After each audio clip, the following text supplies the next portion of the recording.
Hi, my name is Mathew. I completed a DevOps course from Agile. It helped me to move into IT field after 8 years of non-IT roles. It was a difficult journey, but the course from Agile has helped me to build a strong foundation in DevOps and the DevOps tools, DevOps strategies.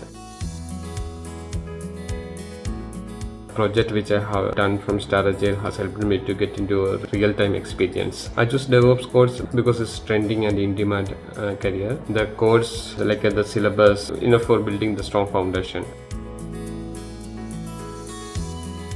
Agile placement team led by Bharat was giving continuous support for getting into the IT field. Like they were following up for every interviews. They are trying very hard to get more companies to Agile for the interview purpose and all. Agile placement team has arranged some resume preparation courses and interview preparation courses, which is very helpful for boosting my confidence.